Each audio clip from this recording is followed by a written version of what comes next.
I'm a dance dad. Right up to COVID, my daughter used to dance. Again, when you think about gender, that was a fascinating job. I took her to dancing just because I was a teacher, which meant I was free on the weekends. But whenever I would get there, it would be me with all these moms.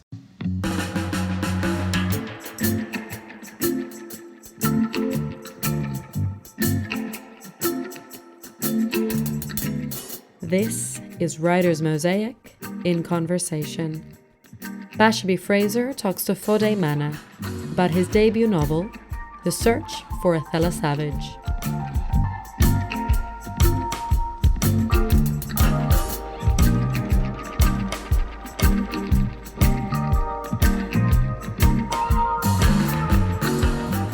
Welcome, Foday, and thanks for joining us. Thank you so much, Bashabi, and thank you so much for having me. Before we talk about your novel, could you tell us about your own background and how you see your journey as a writer? I know that you were born in Britain. You did go back to your home country for your education.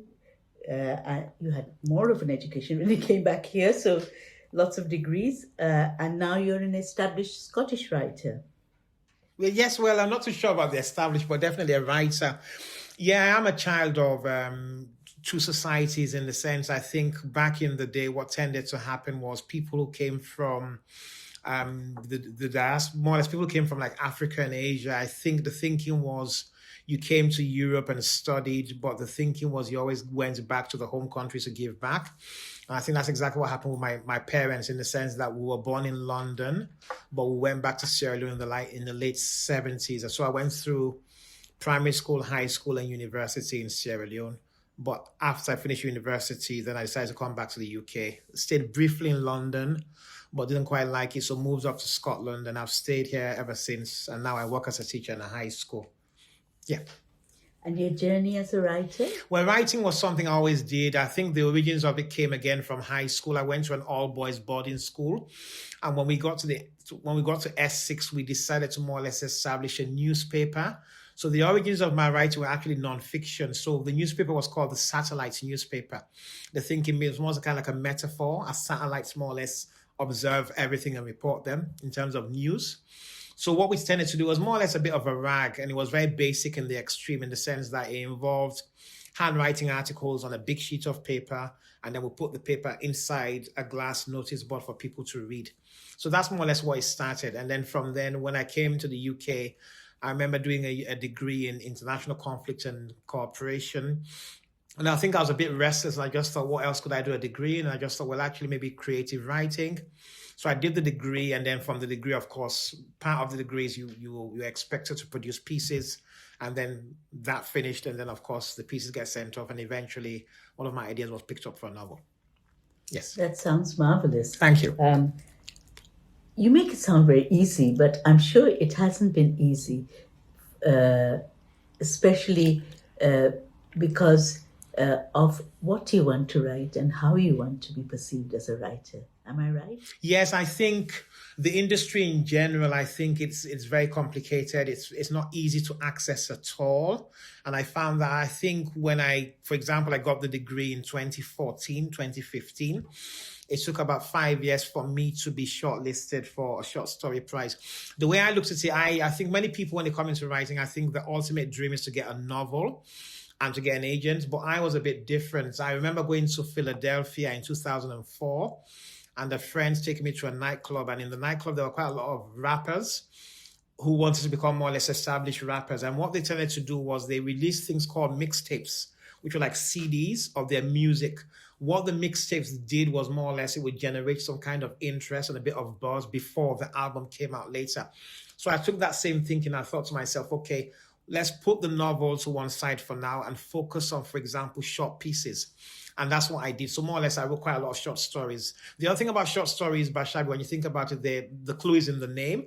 A short story competition, for example, might be 2,500 words or 3,000 words. So I started to enter quite a lot of short story competitions: Manchester Short Story, Bristol, Commonwealth, Bridports. And I started to get quite a lot of success in quite a few of them. So you've been shortlisted for yes, quite a few, exactly. So that gave me the validation and the momentum to more or less think, well, actually, this is something I can build on. So before I even started to query agents and to try and get more or less published, I'd already established this kind of foundation with short stories. And then from then, of course, it went from there.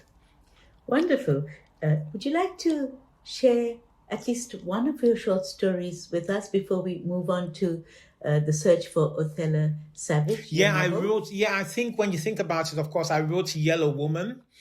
My father died in 2016, so in Sierra Leone, January 2016, and that's okay. So it was a case of going back to Sierra Leone, and it was just in the aftermath of the Ebola epidemic. And so there was this consciousness. So you think about more or less when you get to Sierra Leone, one of the things you do is more or less shake people's hands to sympathize with you. And I remember everybody saying, no, you can't shake people's hands because even though Ebola is finished, but there's still the vestiges of it in the background. So I remember seeing this jam poster. It was more or less advertising the precautions to take when it came to Ebola. And what stood out was the fact there was a woman on the poster and she had this yellow hazmat suit on. And the thinking was more or less, the particular woman who was presented as more or less being an outlier, because the thinking was that such a grim task should not be undertaken by women. It should more or less be a man's job to deal with death. So I used that as a foundation to write a short story about this woman who is the only member of an Ebola team who go to retrieve dead bodies. So, for example, somebody dies from the disease, they call the center and then they go and take the bodies. This was a true task.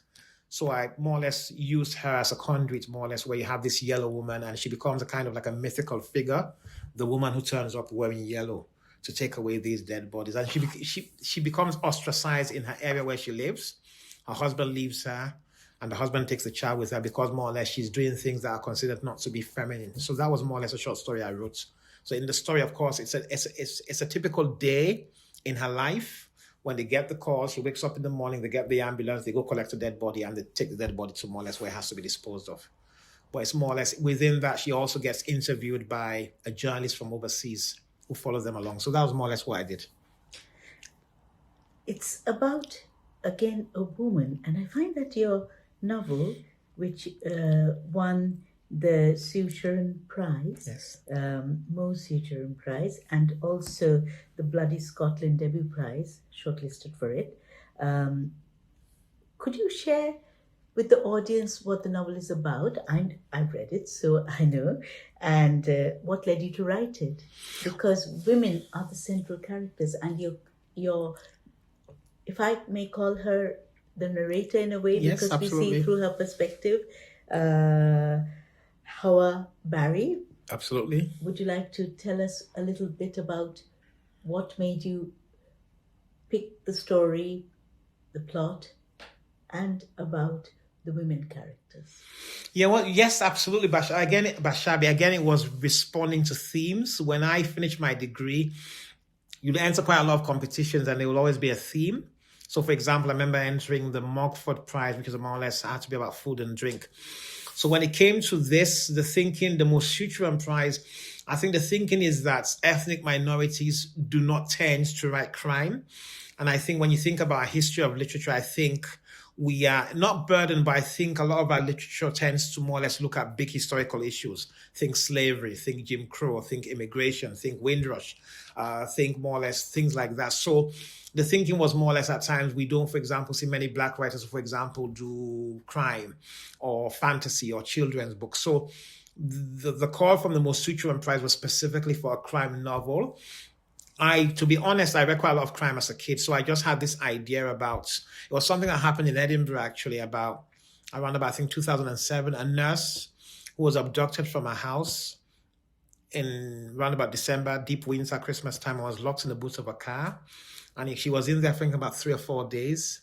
And the person who did it was actually from South Africa, a fellow called Justice in Gwema. Talk about irony. That was his name to do something to her. So I used that as a foundation point to create this novel about this kind of person who preys on women, but locks them in the boots of their cars. And then, of course, I segued and connected that to more or less religion and the insidious nature of religion and things like that. So yes, fundamentally, because of the court case involved a woman, I just thought maybe I should use that and take it forward. So that's what I did. We won't have spoilers, so no spoilers. I want people to read the novel because I was totally hooked. Thank you from very page much. 1.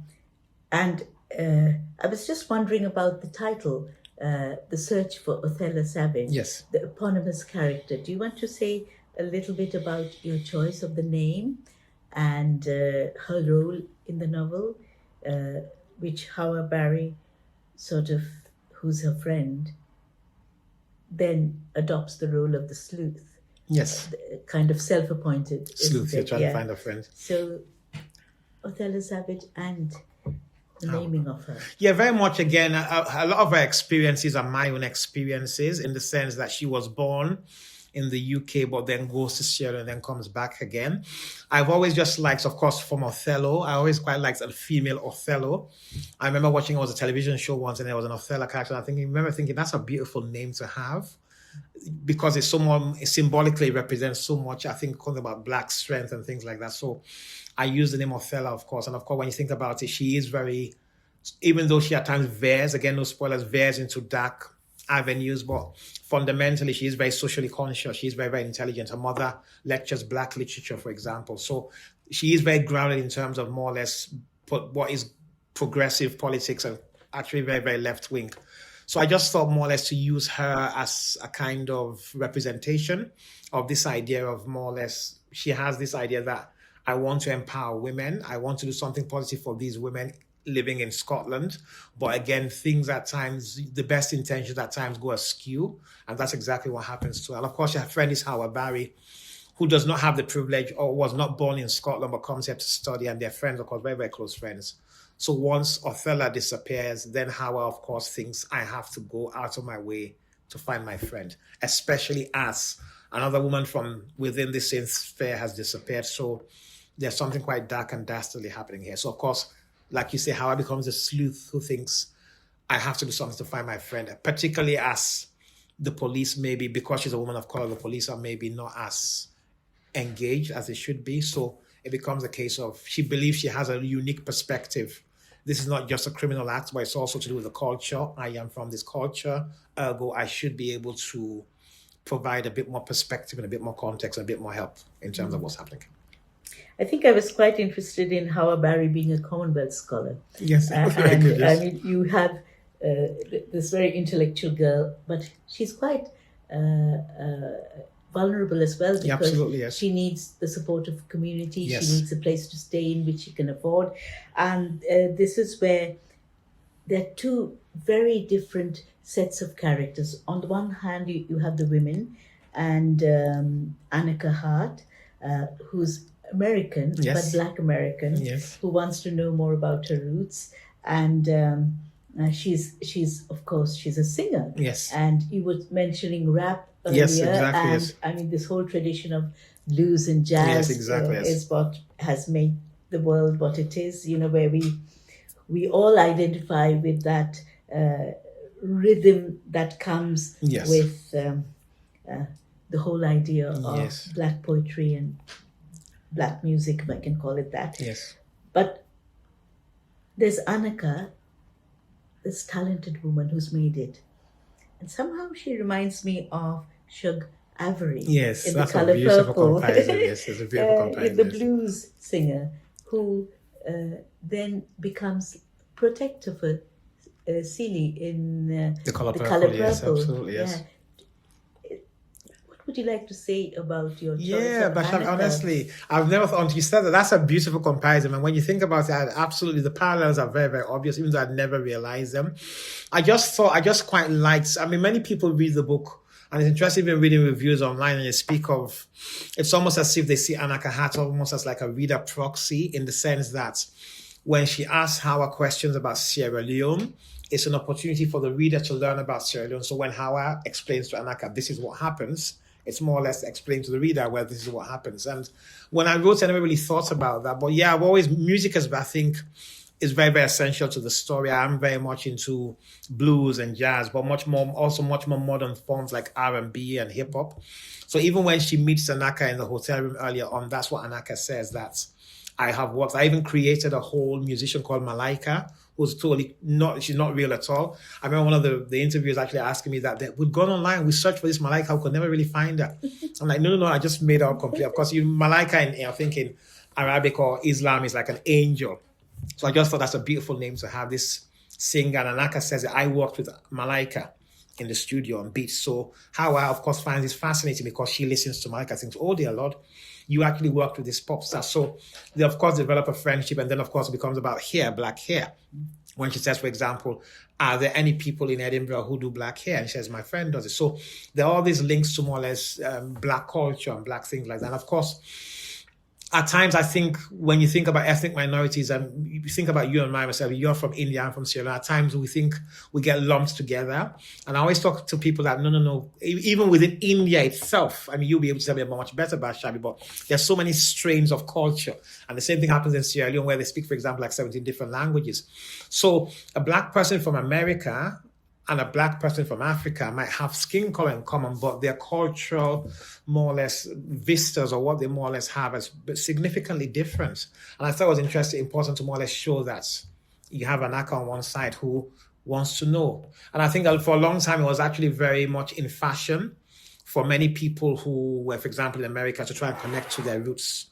That became a thing. I think I mentioned in the novel that Oprah Winfrey does that, where they will get like a doctor to test your DNA and say, oh, well, Bashabi, even though you are from basically New Jersey, your ancestors came from the Democratic Republic of Congo. And everybody goes, yeah. So there was that kind of thing that happens there where she believes, well, actually, I am a sister. So I need to connect. So in meeting Hawa, it becomes an opportunity for her to, even though it's a crime novel, but it's also a chance to also look at culture and things like that. Mm-hmm. So yeah, massive character. And of course she sings. She sings when they go to karaoke joints in Edinburgh, but she also sings at the wedding in Sierra Leone. So there's a fascinating thread of her being more or less projecting or sharing her gift with people. Mm-hmm. A gifted girl. Gifted, yeah.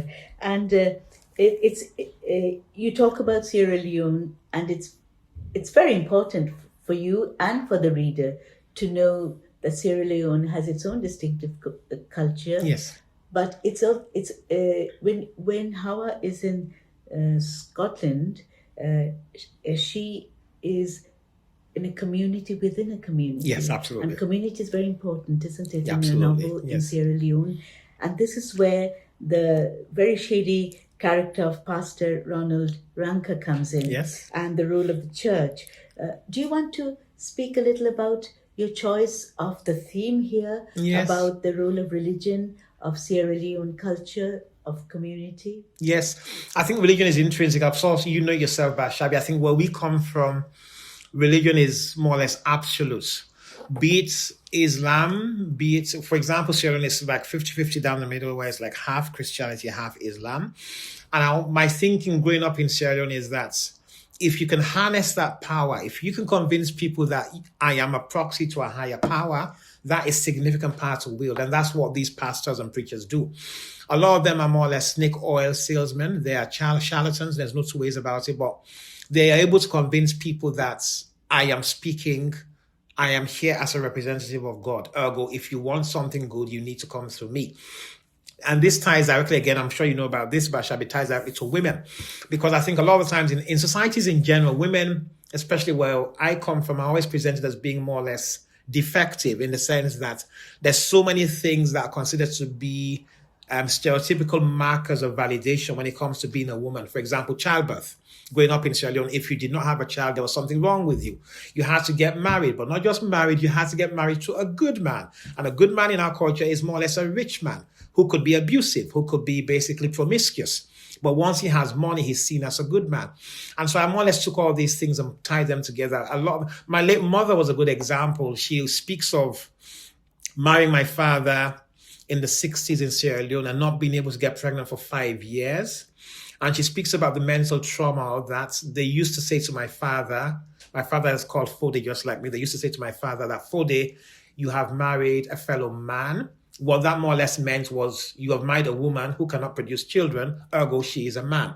And my mother speaks, for example, about coming to the UK and getting pregnant. And her thinking was maybe because there was no pressure on her, that once she moved from Sierra Leone to here, she had 3 boys in London. And it's actually quite sad. Yeah, it does, doesn't it? It just happened. And even when she died, I mean, she died at 52. She died quite young, but very young. Very, very young. Yeah, I remember the funeral because, of course, her people were quite angry with my father because they broke up. But they kept saying that in our culture, people, when they're angry, they say it aloud. And it was almost like them chanting, when you got married to this man, his people said that you were infertile. There was nothing good about you. But look what God did for you. You had 3 lovely boys. So these things stick in your mind about how women are represented. And I'm sure you know that yourself, Bashabi, where we come from, where you need exactly, you have to have a child, otherwise. So it's actually quite sad the way women are treated. So that fundamentally means that women are more open to exploitation. You want a child, come to church. You want to go overseas, come to church. You want to get a good man, come to church. So the church, therefore, finds itself in a position to exploit these women, and that's what happens in the novel. I think it's an exploration that takes the reader right through to a community where women are given a voice by you as a writer. So thank you for doing that. Thank you very much. I also want to look at the cultural association. Okay. I just want you to talk about. I was really taken up with the food. Okay, I know yes. where people bring food to any they community gathering. They do, exactly. They share, they have music, they dance. But you also bring recipes in. And, so is there a place in Edinburgh or Glasgow where one could have Sierra Leone? I don't know Sierra Leone, but I think African food.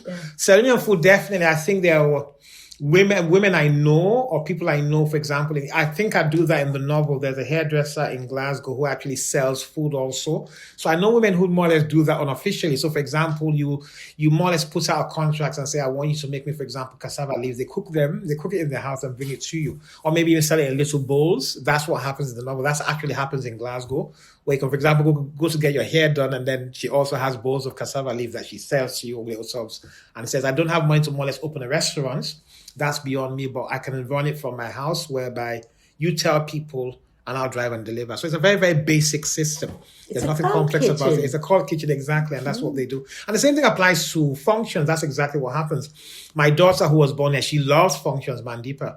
I think she likes the drama of the functions, because even though she's black, she's very, very Scottish. So whenever we go, she laughs at, yourself, but we are very different the way we, I think ethnic minorities from Asia and Africa interact with each other, and she finds it fascinating. We all bring food, and then there's a story, and everybody brings their kids. So, for example, it might be a graduation party, it might be a wedding party, it might be a christening party, but it's the same format. Everybody brings a dish, everybody gets dressed up, everybody's there, we dance, we sing, we celebrate, and everybody goes away again. So that is quite key in terms of the diaspora, in the sense you have these thriving communities. And it's not just Sierra Leone, I'm sure that you know yourself, Indians and Senegalese and Gambians and Koreans, they all have these little clusters. And it's a fascinating thing that you come together, you celebrate, and everybody goes back to their life in the UK. You come together and celebrate. So that's what happens in the novel. There's a bit where she takes Annika to the party in Glasgow. And that's exactly it. And of course, the lady who has married a white man and has a big house says it to her. You need to come more. Edinburgh's not far to Glasgow. You need to come and see me a bit more. And things like that. So that's what ends up happening. I can see the realism in your novel. That's why food is so central to Sierra Leone, African, ethnic minority culture. And but I also was struck by the fact that when Hawa went back, she always went to meet her. She went to meet her professor of Black literature, who was Othella's mother. Exactly. And they speak about Alice Walker, Langston Hughes, and Toni Morrison. So are these writers who have inspired you? Absolutely, yes, without a shadow of a doubt. It's a fascinating thing, I think, and I'm sure you know this. You're a professor of literature yourself, Bashabi. You know this better than a retired professor, but you know this better than me. I think our degrees back in Africa and Asia are fascinating if you study an English degree, because you study everything. And that's what happens. So you do the English classics, you do Shakespeare and the drama of his age, you do metaphysical poetry, romantic poetry. But then, because of course we are Black, we also have to do Black literature. So that's more or less African literature, also Caribbean literature, but also African American literature. So you study all the writers you mentioned, Alice Walker, Langston Hughes, also Lorraine Hansberry, A Raisin in the Sun, and Richard Wright's Black Boy and Native Son, books like that. So I just thought to have a professor of Black literature as Othella's mom, especially as she's very, very socially conscious, very intelligent, I thought that would be a good position for us to have. Of course, her father is dead. Her father went into politics and he dies. But the mother, I thought that would be another good example to have this very powerful figure very much like yourself.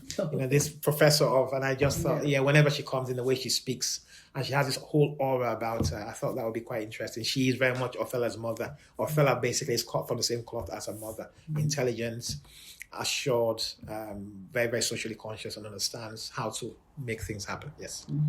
And very intriguing too. Yes, so for the reader, that's very important. Yeah, absolutely. You don't lay anything on a plate. No. Foday. It's always, you draw the reader in and you take them on a journey, and then things are sorted out slowly. Yeah. And I think you leave them very satisfied at the end. So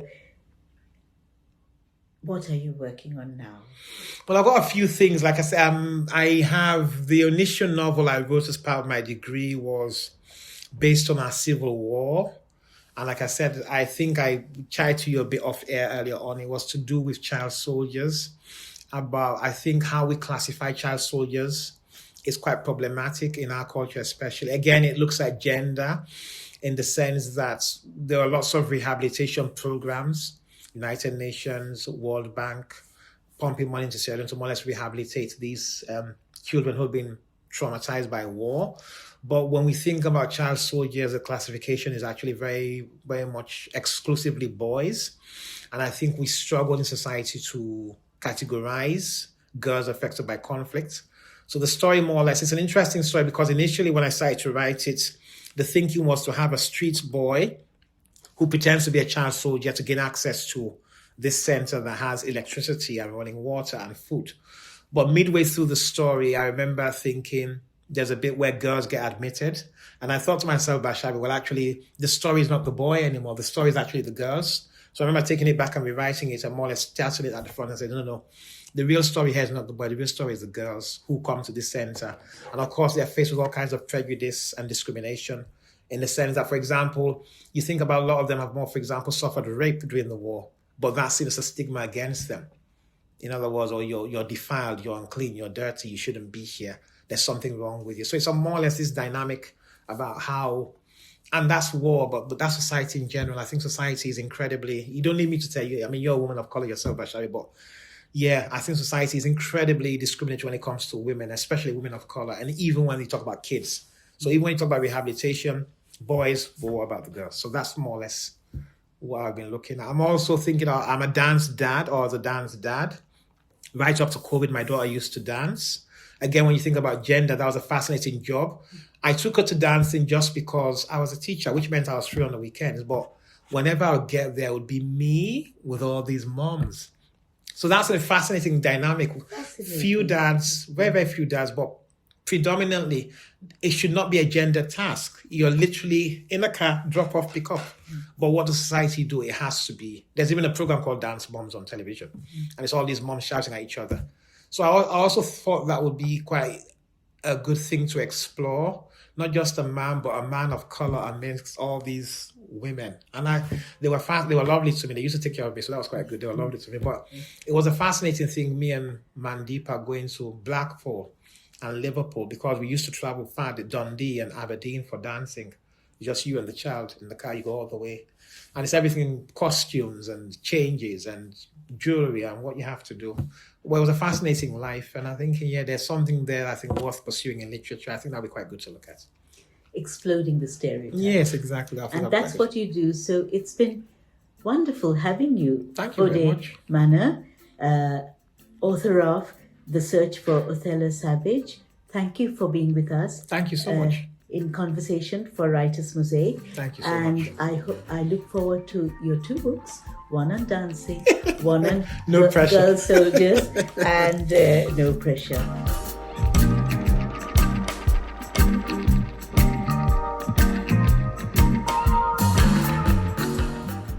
Foday Mannah was in conversation with Bashabi Fraser. To hear more writers, go to writersmosaic.org.uk.